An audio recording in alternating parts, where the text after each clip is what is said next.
Welcome back to The Broke Investor. My name is Crypto Antonio and I love silver. Just so you know, nothing here is financial advice or your own research or any project, trade, coin, asset, investment, blockchain, token, etc. Today we're going to talk about if your bank is already using crypto. Ooh, sexy. So the reason I want to come up with this is because, as we all know, and we are all in agreement with, that cryptocurrency is going to be the future of finance, the future of payments, the future of investing, the future of basically financial services worldwide. And they're talking like a market cap of quadrillions of dollars, like an amount of money that I can't even comprehend. A billion, never mind, like whatever that is, a quadrillion. I think that's another three zeros. So anyway, let's get right into it. So what is Ripple? So Ripple is kind of the banker's coin, the banker's crypto. It's probably one of the longest standing crypto projects out there. And I think their aim has always been to revolutionize finance and take it digitally and kind of change the way things are done. They have been involved with a very long legal battle with the American Securities and Exchanges Commission, the SEC, which I believe was recently dropped. And the price of XRP has gone crazy, to say the least. I remember when I was looking at XRP, it was about 60 cents. XRP today, it's sitting at about $2.34 US. And that is quite the jump it's made. It's gone up 300% in the last 6 months. So that goes to show kind of what has been happening with XRP. A lot of demand, and I think a lot of that demand is coming from institutional players, because we do look at XRP as kind of the banker's coin, and because they have been forging relationships with other financial institutions, with nation states, with banking. And just so you know, I'll get into a list of banks that are actually on the XRP rails. So they have their token XRP, Ripple, their XRP token, and now they've just released their RLUSD, which is the Ripple USD stablecoin, which is now going to be used on their chain to facilitate transactions, to make purchases, to play with whatever you need to do on their blockchain, basically. And that's going to basically open up their market hugely. I think this, now that I look more into it, I think XRP is going to be the new Swift. I think it could be the new Swift system. We do see other payment systems under development right now, especially with the BRICS. We see the Bank of International Settlements recently pulling out, I believe in the last 3 months or so, 2 months or so, they have pulled out of the BRICS project. Mainly because there is pressure from the Western side of the participants with the Bank of International Settlements to keep Russia isolated and keep it sanctionable, because what Russia has been doing has been bypassing sanctions by using cryptocurrencies and other fiat currencies to facilitate its trade in commodities, investing, and just cash flow and buying and selling as a nation. So what the BRICS was doing with the Bank for International Settlements was creating a new payment rail, like a new SWIFT system that will basically be able to be used open and freely by Russia. Now, there has been pressure from the West to kind of put an end to that, and I think the Bank for International Settlements has stepped away from that project. However, we have actors like Ripple and XRP here that are creating a infrastructure for institutional and even what's it called, retail use of their blockchain. So they have made relationships with banks around the world. Here's a quick, well, before I get into the list, they have about 13 nodes. I don't know what they're called, but they have about 13 nodes to facilitate their blockchain. Ripple owns one of them, this I know, and there are 12 that I believe are scattered around the world, making it very decentralized, which is amazing because they created the product, they created the payment rails, and they're not centrally controlling it. They do set policy, they do make recommendations, and I believe there is some sort of consensus mechanism that has to be achieved for there to be any changes to the Ripple blockchain. So with Ripple only owning one node and having 12 of them worldwide, I believe they are scattered in major player countries. I believe there's probably a couple in the Middle East. There's one in Europe. There has to be one in Russia. There's got to be one in Japan, right? Somewhere in Asia. I'm guessing Australia. I'm guessing they're spread around the world, and they are with very influential institutions. I believe that the node owners, operators themselves could be central banks. They could be nation states. They could be investment funds. They could be large corporations. They could be strategic players that will facilitate this new payment rails and this new system for transferring value and money on the blockchain, the Ripple XRP blockchain. Now, how big is this getting? Well, let's have a look here. I'm going to give you a list. I'm going to give you a list of all the banks that are on XRP Ripple. So they do have their own blockchain, the XRP, the Ripple blockchain, but they also build these payment rails. They can construct blockchains for other peoples, for other organizations to execute specific tasks or to fulfill certain needs for a particular corporation, entity, nation, state, whatever. But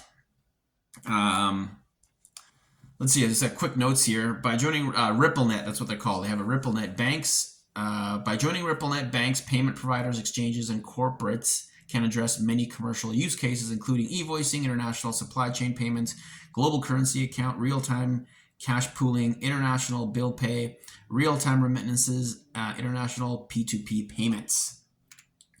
Here are some of the RippleNet members. So we have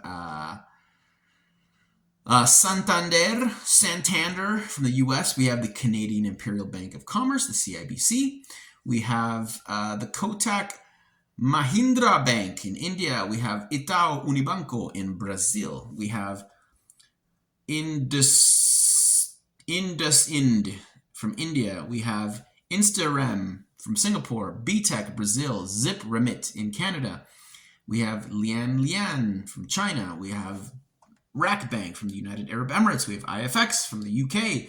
We have TransferGo from the UK. We have Currency Direct from the UK. We have Airwallex from Australia, SEB from Sweden, SBI Remit from Japan, the Siam Commercial Bank in Thailand, and Krungsri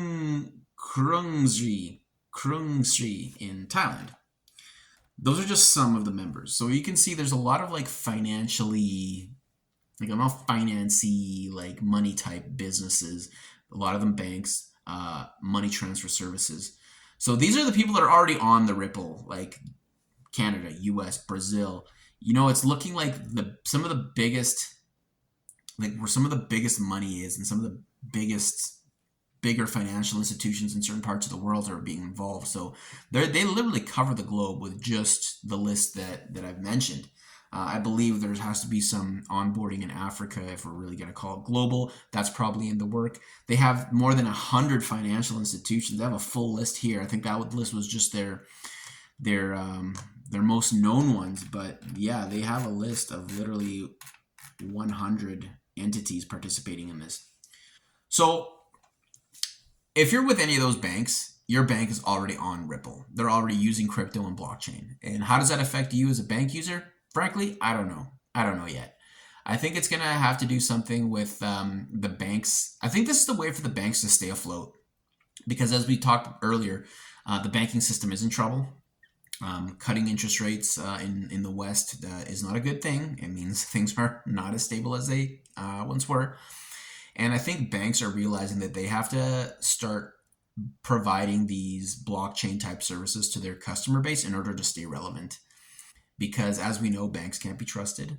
They are a business model based on generating profits for shareholders. And with the blockchain model, they can still kind of, expand and get into something newer while still, making money on fees and things like that. Because at the end of the day, a bank stays afloat because they make money on fees. The current fiat fractional reserve banking system is a huge fraud. People are buying properties, businesses, houses through a bank, and the bank is literally they put down virtually nothing, it feels. There's a video on that in the archive there. But anyway, XRP seems to be kind of taking the world by storm. I've heard crazy predictions of people calling for a $10,000 XRP, which I don't know if in crypto anything's possible. Really, like the more outlandish, there's a good possibility it could happen. But yeah, RippleNet taking the world by storm, kind of just building that infrastructure quietly over the time, winning or getting out of lawsuits, winning lawsuits. I think this is going to be like the new bank for international settlements, the new kind of the new world bank that's setting up the infrastructure, you know. And not only that, I think the RippleNet is going to be it's going to be integrated with a lot of financial technologies. It's going to be integrated with multiple blockchains as well. I think this is going to be the main crypto net, I think, what we're looking at, just because of how vast it is and just the way they've set it up. It looks absolutely wonderful. People argue that Bitcoin was supposed to be that, but I think Bitcoin, like, you got to understand, Bitcoin was the genesis. It's the OG, it's the granddaddy, it's the first one, the most valuable one. But in order for it to be, like, I don't know how many transactions per second Bitcoin can handle. I think it's not very much. Nothing like Solana, Sui, Aptos, and now this one called Supra. We're looking at like super high transactions, like in the millions of transactions per second, like crazy amounts. Bitcoin wasn't designed for that, right? So it's much slower. It operates differently. That's why it can't be used as a payment system, you know, for banks, business entities, nation states, etc. But if XRP, if RippleNet taps into the Bitcoin network, Bitcoin can be used on, Bitcoin can be used on their network as well. So I think we're going to see, prediction here, might be wrong, we're going to see the RippleNet expand, and it's going to be the main crypto net, I think. We're going to see a lot of blockchains connecting to it, and it's going to be like the main highway for all these blockchains and for assets to be moved. You'll take them from one chain, you can move them, swap them, exchange them, make payments in your bank account, make payments to your bills, make payments to your utilities, all through RippleNet. All right. So my name is Crypto Antonio. I'm the Broke Investor. Please like and subscribe. Hope you got through the whole video. Check out the shorts. The shorts are performing way better than these like long format videos. But I do them anyway, just because I want to grow the channel, and I know a lot of people prefer that longer form content, and you know, it's a little more personal. But before we get out of here, let's have a look at Bitcoin and silver, just so we can kind of you know, just kind of reset where we've been. It's been a few days since the video. So let's just go ahead and pop that open. So today, Bitcoin sitting at about $97,300. We are still very much in a range with Bitcoin, you know, super volatile stuff right now. And, you know, I think we're going to see a serious dip before we see this, this rally continue.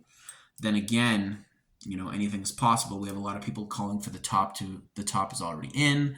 You know, that, you know, the bear market, the bull market's done, and now we're on our way down. We're heading down to 70,000. We're heading down to 50,000. We're heading down to 40,000, 20,000, 60. It goes on and on. So we just got to take one day at a time and not know where the chart's going to go, but get ready for the trade when the move is about to happen. And I believe that there's going to be more consolidation and potentially downside. You know, I could see this going. It doesn't matter what I think or what I see, but with the way that I interpret this chart, the Bitcoin chart on TradingView, we're looking at BTC USD all-time history. You know, we could definitely get back down to, yeah, I'm saying 72, 75. 75 is definitely in the cards, I think. I think we may have to see a 75 before we see a rally. However, if we get down to 75, we are forming a head and shoulders on the weekly. Head and shoulders pattern starting from the Trump pump back in, starting from our spike back in February 24. That's our left shoulder. Our current location is our head. If we dip down to 70,000 again, we'll be forming the second shoulder.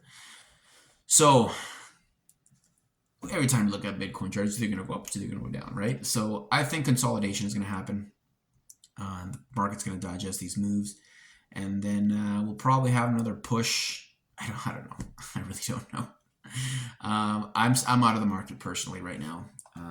But we do see it is holding above that crucial $90,000 level, right? We are not going below it. We wicked down to like 80, 89, I think, in the past week, but still holding above 90, which is a good sign of strength. And Bitcoin's still generally up overall. So we're still the uptrend is still valid. Okay. So let's have a quick look at silver before we get out of here.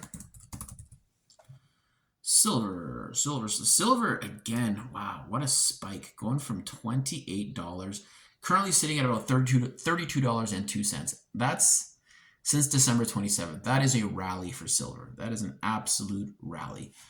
Very nice chart here for silver. Looking like we're forming a reverse head and shoulder pattern on the weekly starting back in October 2024. We got that left shoulder head and currently looks kind of like a right shoulder forming.